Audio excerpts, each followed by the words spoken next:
Précisons les deux pères ou père et mère du pôle de compétitivité Alpha RLH.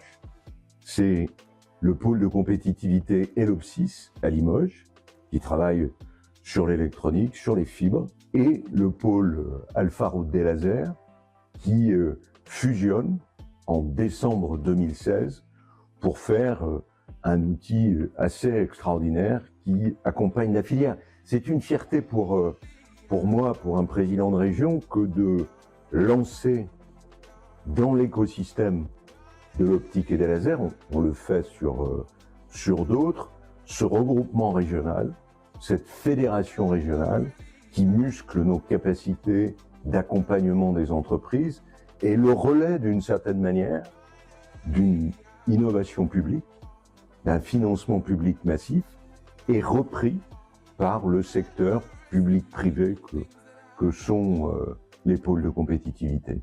C'est une belle fierté.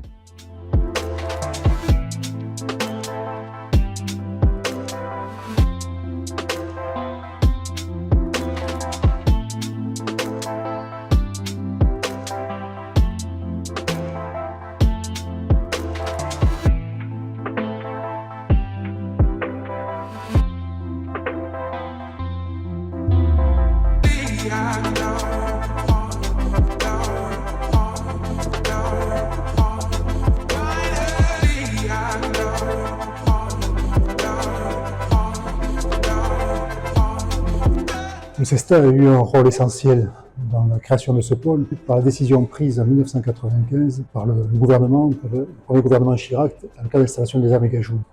Le SEA est intervenu en tant que catalyseur. Sans catalyseur, il ne peut pas y avoir de matière. La matière est apportée à travers les installations laser méga-joules qu'elle est et le besoin qu'il y avait. Il y avait besoin aussi de piloter, de pouvoir proposer des projets collaboratifs pour toute une communauté.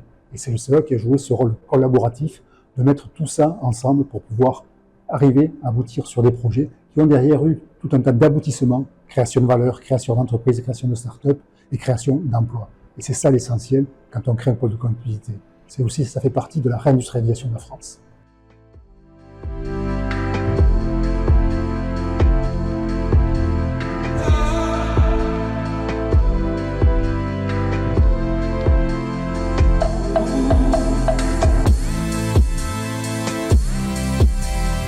Donc l'Université de Bordeaux a contribué à la structuration du pôle Route des Lasers de par la présence sur le site de l'université de nombreux laboratoires qui travaillaient déjà sur la thématique des lasers et de la photonique.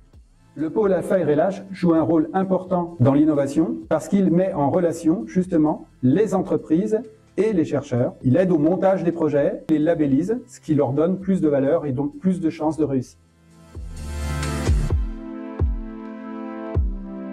Le pôle est finalement un spin-off de l'université parce que sans les thématiques qui étaient travaillées au sein des laboratoires de l'université de Limoges, il n'y aurait pas eu effectivement cet avantage, cette expertise, cette expérience.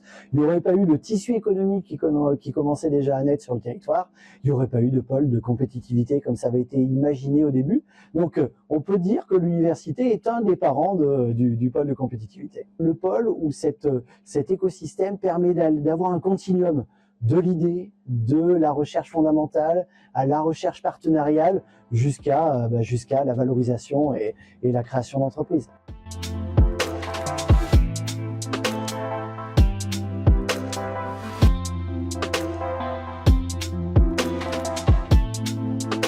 Le lien entre la formation, la recherche et l'industrie, c'est un triptyque qui est complètement indissociable. Et l'ensemble de la filière est lié. La formation nourrit la recherche nourrit le développement économique dans les industries.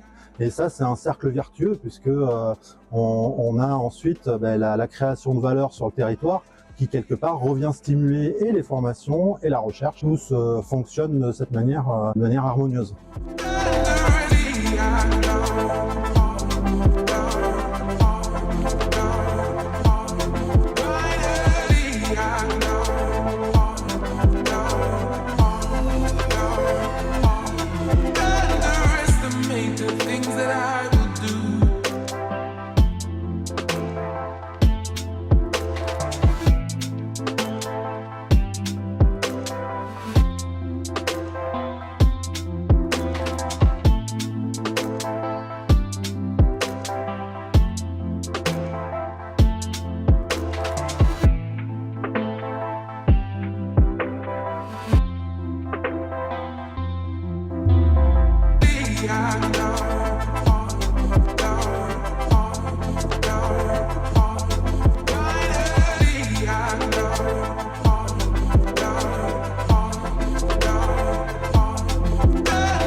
Le pôle Alpha RLH a su allier l'excellence scientifique avec ses laboratoires de renom dans l'écosystème et un impact économique également en accompagnant ces entreprises, de la start-up en passant par la PME, ETI jusqu'au grand groupe. Et cela en regardant au-delà du marché domestique, du marché français, en regardant plus loin et notamment sur le continent européen, qui est porteur de beaucoup d'opportunités, de partenariats et de marchés, de projets collaboratifs avec d'autres écosystèmes d'innovation.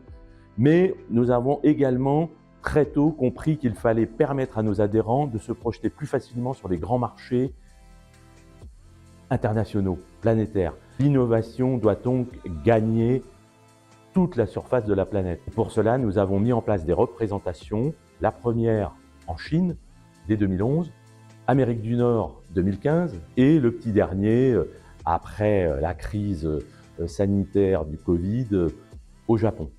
C'est ce qui fait que le pôle de compétitivité rayonne bien au-delà de nos frontières, a su se bâtir une certaine réputation.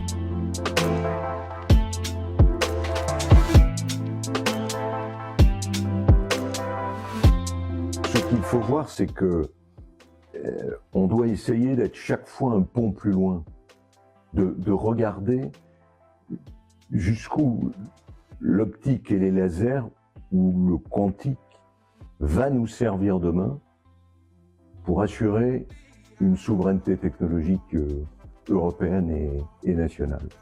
Et je suis fier que la Nouvelle-Aquitaine ait pris l'initiative dans les années 2000 pour lancer ce secteur. C'est pas banal. D'ailleurs, vous partez quasiment d'un laboratoire et aujourd'hui, 6500 emplois directs, 20 000 emplois indirects, vous avez un secteur qui s'auto-alimente. Et nous sommes, j'en suis pas peu fier, avec la centralisation parisienne, nous sommes la deuxième région française et peut-être aussi européenne dans le domaine du laser et de l'optique. Donc je remercie le pôle de compétitivité, toute l'équipe autour du président et du directeur. Je remercie toutes celles et tous ceux qui se battent pour passer du stade dans cette technologie de la confidentialité au déploiement. Ensemble, Ensemble, Ensemble, Ensemble, construisons l'avenir.